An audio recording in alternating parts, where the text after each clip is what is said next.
Hello friends, आप सभी का हमारे यूट्यूब चैनल पर स्वागत है। दोस्तों, आज हम लोग जो है प्रतिशत के जो प्रीवियस ईयर क्वेश्चन कर रहे थे बीएसएससी इंटर लेवल का, उसमें 30 साल का जो प्रीवियस ईयर का क्वेश्चन था दोस्तों, उसमें पहला पार्ट किए थे।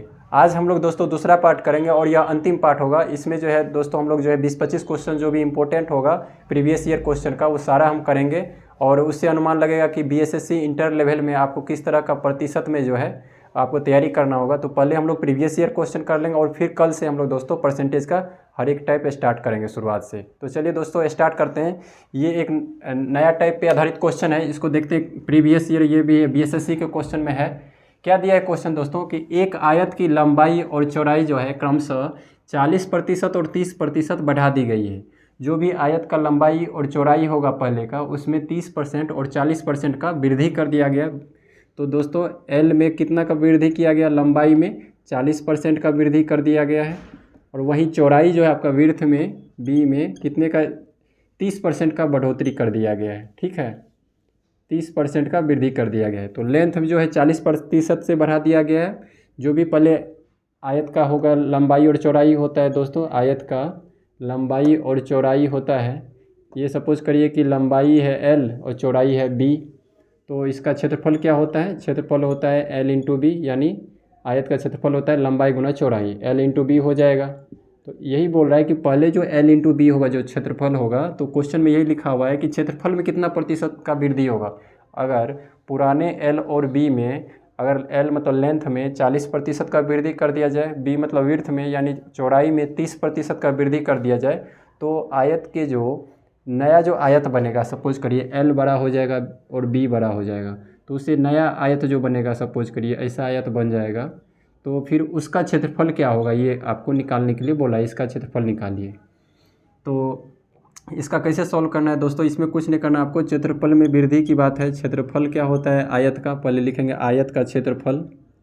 तो आयत का क्षेत्रफल होता है लंबाई गुना चौड़ाई। ठीक है दोस्तों, यही होता है लंबाई गुना चौड़ाई। तो इसमें देखिए एल इंटू बी जो होता है आपका, ये क्या हो गया है? दोनों मल्टीप्लाई हो रहा है। ठीक है, तो इसको अगर निकालना होगा, जो नया क्षेत्रफल निकालना होगा, तो हम लोग नया क्षेत्रफल कैसे निकालेंगे? तो नया क्षेत्रफल जो होगा आयत का, नया क्षेत्रफल जो आयत का होगा, इतना लिखना नहीं है दोस्तों एग्ज़ाम में, बस आपको 2 सेकेंड में आप सॉल्व कर सकते हैं। देखिए इसमें जो है लेंथ में 40% का वृद्धि है, विड्थ में 30% का, तो बस ऐसे सॉल्व करिए। इसको L plus B plus L into B upon 100 कर दीजिए, पुट अप कर दीजिए, वैल्यू आ जाएगा आंसर यही। एल जो है आपका 40 है, विड्थ जो आपका 30 है, और फिर प्लस हो गया एल इंटू बी, तो 40 गुना 30 अपॉन 100, यानी दोस्तों अगर इसको x मान लेते, इसको y, तो x plus Y plus X Y upon 100, X plus Y plus X into Y upon 100, यही फार्मूला है दोस्तों। अगर वृद्धि हो रहा होगा तो प्लस लेंगे, जो भी चीज़ रखेंगे उससे पहले साइन। अगर यहाँ पे अगर मान के चलिए कमी आएगा तो माइनस रखेंगे। तो यहाँ पे देखिए कि 40% का वृद्धि ही हो रहा है लेंथ में, और यहाँ पे विड्थ में 30% का वृद्धि हो रहा है, तो इसलिए हमने प्लस 40 प्लस 30 रखा। और एल इंटू बी में 40 गुने 30, सॉल्व कर दीजिए, कितना हो जाएगा? 0 0 कैंसिल हो गया, तो यहाँ पे 40 प्लस 30 70 हो गया, और इधर जो है 4 इंटू 3 12 हो गया, तो 82 हो जाएगा दोस्तों। ठीक है, तो 82 जो है 82% हो जाएगा, यानी 82% का वृद्धि हो जाएगा आपका। यानी अगर जो आयत का लंबाई और चौड़ाई जो था पहले का, उसके आधार पे जो क्षेत्रफल आया होगा, अगर उसके लंबाई और चौड़ाई में आप जो है 40% और 30% का वृद्धि करेंगे, तो जो आयत का क्षेत्रफल होगा, नया आयत का क्षेत्रफल, उसमें कितने प्रतिशत का वृद्धि होगा? तो वो 82% का वृद्धि होगा। बस इसमें एक फार्मूला अप्लाई करना है, L plus B plus L into B upon 100। उसी आधार पे दोस्तों ये नेक्स्ट क्वेश्चन है। ये देखिए किसी वृत्त का त्रिज्या दिया हुआ है, रेडियस दिया आपको जो भी है, उसमें 10% का वृद्धि कर दिया है। तो बोल रहा है कि अब जो है वृत्त का जो क्षेत्रफल होगा उसमें कितने प्रतिशत का वृद्धि होगा? तो वृत्त का क्षेत्रफल पाई आर स्क्वायर होता है, तो पाई आर स्क्वायर होता है, तो क्षेत्रफल अगर वृत्त का देखें, जो वृत्त का क्षेत्रफल क्या होता है दोस्तों? वृत्त का क्षेत्रफल equal to pi R square. ठीक है, तो यहाँ पे पाई आर स्क्वायर को आप लिख सकते हैं पाई इंटू आर। तो यहाँ पे देखिए, जैसे यहाँ पे लेंथ और विड्थ था एल और बी, तो इसमें जो है एल और बी की जगह समझेंगे कि आर और आर ही है। तो सेम उसी तरह से फॉर्मूला अप्लाई करेंगे। तो इसमें क्या हो जाएगा, वृत्त के क्षेत्रफल में अगर प्रतिशत वृद्धि पूछा जाएगा तो डायरेक्ट लिख दीजिए प्रतिशत वृद्धि जो है क्षेत्रफल में, यानी वृत्त के क्षेत्रफल में, वृत्त के क्षेत्रफल में प्रतिशत वृद्धि, डायरेक्ट पुट ऑफ करिए, आंसर निकाल लीजिए। तो कैसे सॉल्व करेंगे, वही फार्मूला लगाइए जैसा same L plus B plus L B upon 100। तो अब यहाँ पे आर है, एल के जगह भी आर है और बी के जगह भी आर है, तो पुट अप करिए। तो आर कितना वैल्यू कितने प्रतिशत से वृद्धि हो रहा है, 10% से। तो 10 + 10 गुने 10 अपॉन 100 हो जाएगा। ठीक है दोस्तों, ये फार्मूला हो गया x + y + x × y upon 100। अब सॉल्व कर दीजिए, सॉल्व करेंगे तो 0 0 कैंसिल हो गया, तो यहाँ पे 1 बचा, तो 10 + 10 20 + 1 21, यानी 21% का वृद्धि हो जाएगा नए वृत्त के क्षेत्रफल में। अगर उसका रेडियस 10% से बढ़ाते हैं वृत्त का, तो उसका जो क्षेत्रफल होगा 21% से वृद्धि होगा। तो बस इसमें ये फार्मूला याद रखना है कि x + y + xy अपॉन 100, उस पर पुट अप कर देंगे तो क्षेत्रफल में जो प्रतिशत वृद्धि आ जाएगा वो आ जाएगा, चाहे आयत का हो। फिर अगर वृत्त का क्षेत्रफल में वृद्धि पूछेगा तो उसका रेडियस में जो वृद्धि दिया रहेगा सेम उसी तरह से x + y + xy अपॉन 100 में पुट अप कर देंगे, x और y दोनों का वैल्यू 10 हो जाएगा और आ जाएगा। नेक्स्ट क्वेश्चन देखते हैं दोस्तों। नेक्स्ट क्वेश्चन जो है इसमें अगले टाइप कर लेते हैं, कैसे सॉल्व करते हैं। दोस्तों हम लोग ये क्वेश्चन देखते हैं, यह भी बिहार एसएससी में दोनों पूछा गया है, इसको कैसे सॉल्व करेंगे। तो यहाँ लिखा हुआ है दोस्तों कि x का 6% जो है x में जोड़ा जाए, यानी x का जो 6% होगा, कुछ x का वैल्यू दिया होगा, सपोज करिए कि वो 100% होगा, तो उसका 6% x में जोड़ा जाए, फिर जो परिणाम आएगा उसका 9% फिर उस परिणाम में जोड़ा जाए, तो x का गुणांक क्या है। सपोज करिए दोस्तों, जैसे क्वेश्चन दिया है कि आपका 10% आप में जोड़ा जाए, यहाँ पे 6% की बात है, 6% जैसे x का 6%, सपोज करिए x की जगह आप है, तो आपका 10% आप में जोड़ा जाए, तो आपका मान के चलिए आप 100% हैं, तो आपका 10% जोड़ा जाएगा आप में, तो 110% हो जाएगा। तो उसी आधार पे अगर आपका पूछा जाएगा 6% आप में जोड़ा गया तो कितना होगा, 106%। तो उसी तरह से सॉल्व करिए, तो x का 6% जो है x में जोड़ा जाएगा, तो कोई भी अपने आप में 100 होता है और उसमें जो 6% उन्हीं का जोड़ देंगे तो 106% हो गया, तो x का 106% हो गया। फिर इंटू हो जाएगा, फिर बोल रहा है इससे जो परिणाम आएगा, इस परिणाम में क्या करना, उसका 9% फिर परिणाम में जोड़ा जाएगा, तो 9% फिर जोड़ेंगे उसी में, तो आप ये अपने आप में अब 100% हो गया। x का 106%, ये भी क्या हो गया, एक तरह से ये पूर्ण हो गया 100%। अब इसका 9% जो होगा इस परिणाम में जोड़ना है, तो फिर क्या होगा 109%, इसमें मल्टीप्लाई कर दीजिए, तो इसी को सॉल्व करेंगे तो आ जाएगा। यानी पहले जो है x था उसमें क्या किए, x का 6% जोड़े, यानी x अपने आप में 100% होगा, उसमें x का जो 6% और जोड़ दिए तो 106% जोड़ दिए। फिर जो सॉल्यूशन आया ये आएगा, फिर इसके बाद बोल रहा है कि जो भी परिणाम आया उसमें उनका जो है परिणाम का 9% जोड़ दीजिए, तो जो परिणाम आया ये अपने आप में अब 100% है, तो अब 109% से फिर मल्टीप्लाई कर दीजिए, तो इसका क्या होगा 9% जोड़ दिए आप। अब इसको सॉल्व कर दीजिए, यही आंसर हो जाएगा जो x का कोफिशिएंट होगा, तो x गुना 106/100 हो गया और 109/100 हो गया।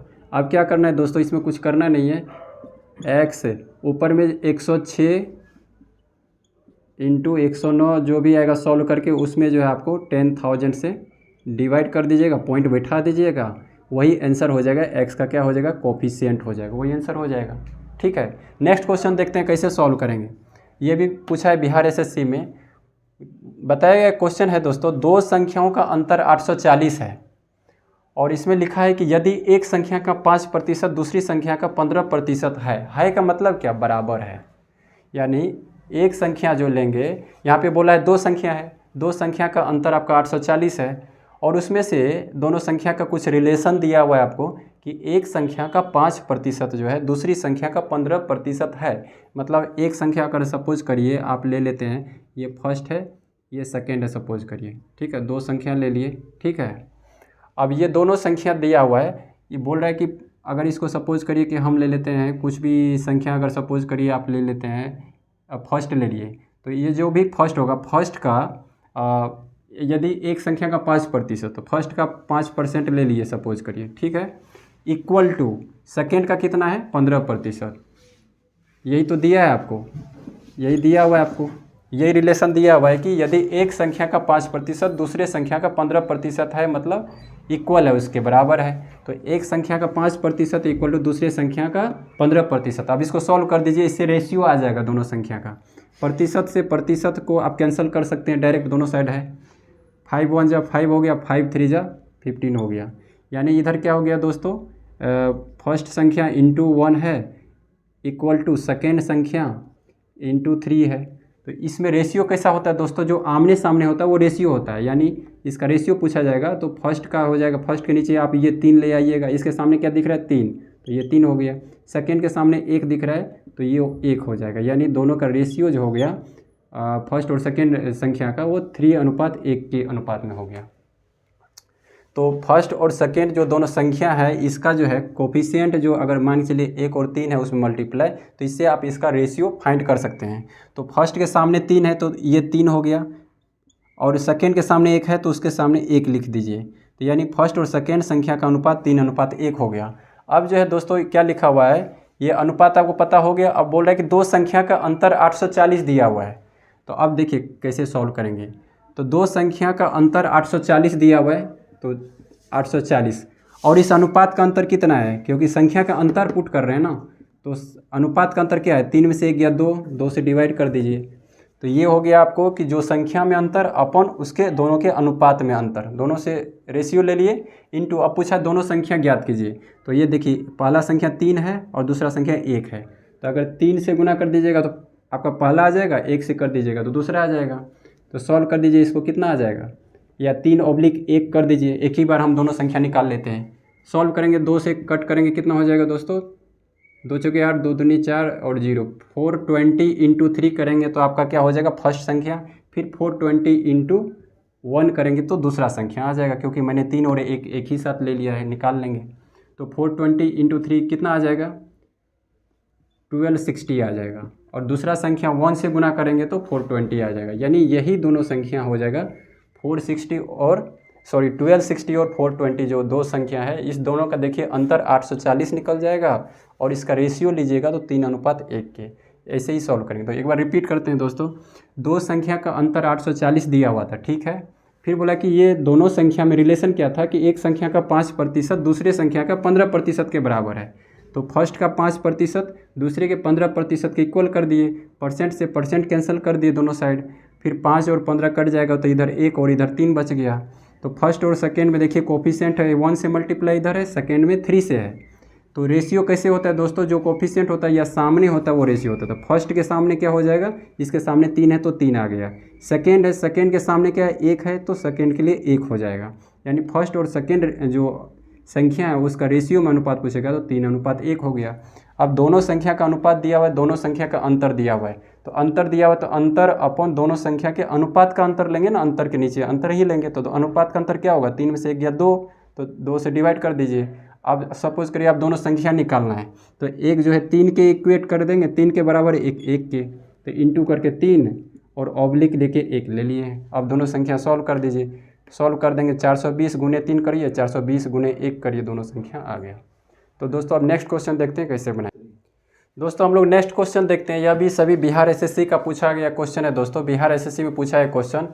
और आप लोग दोस्तों अगर अच्छा लग रहा है दोस्तों तो लाइक शेयर सब्सक्राइब कर लीजिएगा और अंत तक बने रहिएगा दोस्तों। आपको पूरा जो जितना भी 30 साल का क्वेश्चन है सारे क्वेश्चन अभी हम कंप्लीट करेंगे जो प्रतिशत का है। तो चलिए दोस्तों नेक्स्ट क्वेश्चन देखते हैं। यह भी एक टाइप पे आधारित है, काफ़ी क्वेश्चन पूछा जाता है इस पर आधारित। इस टाइप पे क्वेश्चन है दोस्तों, एक परीक्षा में 70% छात्र जो है गणित में, 80% छात्र भूगोल में और 160 छात्र जो है दोस्तों दोनों विषय में उत्तीर्ण हुए। तो उत्तीर्ण हुआ है दोस्तों कि बोल रहा है गणित में कितने प्रतिशत छात्र उत्तीर्ण हुआ है, 70%। 80% छात्र जो है भूगोल में उत्तीर्ण हुआ है, और जो है दोनों विषय में जो उत्तीर्ण हुआ है उसका प्रतिशत नहीं दिया हुआ है, उसका संख्या दिया हुआ है, ठीक है। तो पहले वाले गणित में जो है 70% छात्र जो है आपका उत्तीर्ण हुआ है, दूसरे में 80% छात्र जो भूगोल में उत्तीर्ण हुआ है, और दोनों विषय में जो उत्तीर्ण हुआ है उसका प्रतिशत न दे करके उसका संख्या दिया है कि 160 छात्र दोनों विषय में उत्तीर्ण हुए हैं। तो कुल छात्रों की संख्या आपको ज्ञात करना है। तो बहुत ईजी है दोस्तों। अगर याद रखिएगा दोस्तों एक ट्रिक कि अगर दोनों प्रतिशत को जोड़ करके अगर 100 के ऊपर आ जा रहा है तो वही जो हो जाएगा ये तीसरा पॉइंट का हो जाएगा, दोनों विषय में जो छात्र उत्तीर्ण हुएंगे उसका प्रतिशत हो जाएगा। तो 70% है यहाँ पे प्लस 80%, सॉल्व करिएगा कितना आ जाएगा 150%।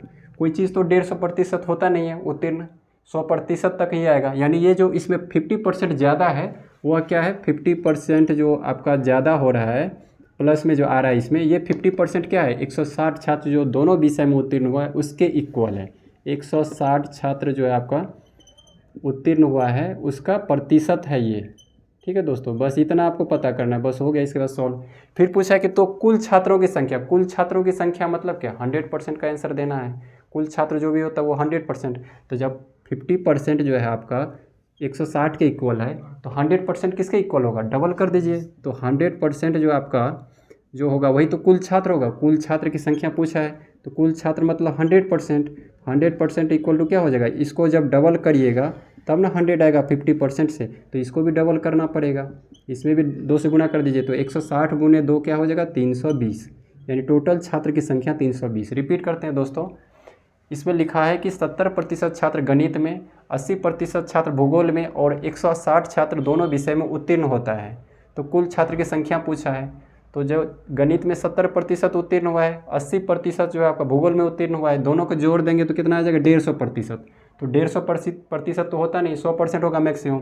तो जो मैक्सिमम जो इसमें 100 से ऊपर गया है वैल्यू वो हो जाएगा दोनों विषय वाले का परसेंटेज, यानी 50% ज़्यादा हो गया 150 में। तो 50% जो है वो 160 छात्र जो दोनों विषय में उत्तीर्ण हुए उसके इक्वल हो गया। फिर उसको डबल कर दीजिए, टोटल छात्र आ जाएगा, क्योंकि टोटल छात्र जो होता है 100% होता है। ये क्वेश्चन काफ़ी रिपीट होता है हर एक एग्जाम में। नेक्स्ट क्वेश्चन है दोस्तों, ये भी क्वेश्चन जो है अगर इसको प्रोसेस वाइज सॉल्व करिएगा तो 10 मिनट लग जाएंगे, 5 मिनट सॉल्व करने में आपको, लेकिन इसको एज ए ट्रिक सॉल्व करेंगे तो 2-4 सेकंड में बन जाएगा। देखते हैं दोस्तों कैसे इसको सॉल्व करेंगे। ये भी इंपॉर्टेंट क्वेश्चन है, एग्जाम में पूछा गया है। लिखा है क्वेश्चन कि एक पुस्तक विक्रेता जो है अंकित मूल्य पर 10% छूट से एक पुस्तक जो है बेचने पर 25% का लाभ कमाता है। तो दोस्तों ये छूट कितने का दे रहा है, 10% का। तो 10% का छूट दे रहा है वो, ठीक है। फिर इसके बाद बोल रहा है कि कितने प्रतिशत का, 10% का जो भी उसका होगा मूल्य उस पर बोल रहा है कि हम छूट दे रहे हैं 10% का। फिर भी वो कितने का लाभ कमाता है, अंदरूनी रूप से 25% का लाभ कमाता है। फिर भी वह जो है लाभ कमाता है 25% का। ठीक है दोस्तों, तो पूछ रहा है कि तो पुस्तक के क्रय मूल्य और अंकित मूल्य का रेशियो, अनुपात आपको बताना है। तो क्रय मूल्य जो भी होगा दोस्तों, क्रय मूल्य और अंकित मूल्य, क्रय मूल्य हो गया दोस्तों, क्रय मूल्य अनुपात अंकित मूल्य, यही पूछा है आपको। इसको कैसे सॉल्व करेंगे, तो इस टाइप के भी क्वेश्चन रिपीट होते हैं। तो इसमें क्या याद रखना है दोस्तों, क्रय मूल्य जो होता है ना वो छूट से निकाला जाता है और अंकित मूल्य जो है लाभ से निकाला जाता है। कैसे, 100 में मान के चलिए 10% छूट से वह जो है बोल रहा है कि हम बेचते हैं, तो 10% जब छूट करेगा तो 90 हो गया, तो 90% जो हो जाएगा वो क्रय मूल्य हो जाएगा। यानी छूट जो भी होगा उसको 100 में से घटा दीजिए, यानी 100 माइनस छूट करेंगे तो वो क्रय मूल्य हो जाता है। तो 90 हो गया, क्योंकि छूट दिया है 10%, तो 100 में से 10% घटा दीजिए तो वो क्रय मूल्य हो गया। और अंकित मूल्य जो होता है दोस्तों, वो 100 में लाभ जोड़ देते हैं तो वो अंकित मूल्य होता है। तो आप देखिए 100 है और लाभ कितने का, 25% का, तो 125% हो गया। 125% यानी 125 हो जाएगा आपका, ये अंकित मूल्य हो गया। यही रेशियो पूछा है आपको। अब सॉल्व कर दीजिए इसको, 5 से सॉल्व करेंगे तो कितना हो जाएगा, 18 हो जाएगा। इधर 5 से करेंगे तो 25 हो जाएगा, यानी 18:25। इसका आंसर यही हो गया दोस्तों, 18:25 जो हो गया, यही रेशियो हो गया आपका। क्रय मूल्य हो गया 18 और आपका जो है अंकित मूल्य हो गया 25। तो इसमें हमने क्या किया कि पूछा था क्वेश्चन कि 10% का छूट दिया है और तो भी 25% का लाभ हो रहा है। तो क्रय मूल्य और अंकित मूल्य का रेशियो पूछा है, तो क्रय मूल्य और अंकित मूल्य का रेशियो कैसे फाइंड करते हैं। तो इसमें बस ये ध्यान रखना है कि 100 में से जो भी छूट दिया रहेगा उसको घटा दीजिएगा। 10% छूट है तो 100 में से 10 घटाएंगे तो 90 हो जाएगा क्रय मूल्य का वैल्यू। और जो अंकित मूल्य है दोस्तों, जो भी 100 है उसमें क्या करना है आपको, लाभ को जोड़ देना है, तो वो अंकित मूल्य हो जाएगा। तो अंकित मूल्य जो है 100 प्लस 25% लाभ हो रहा है, तो लाभ को जोड़ते हैं तो अंकित मूल्य आता है। तो 100 प्लस 25, 25% लाभ, तो 100 प्लस 25 क्या होगा, 125।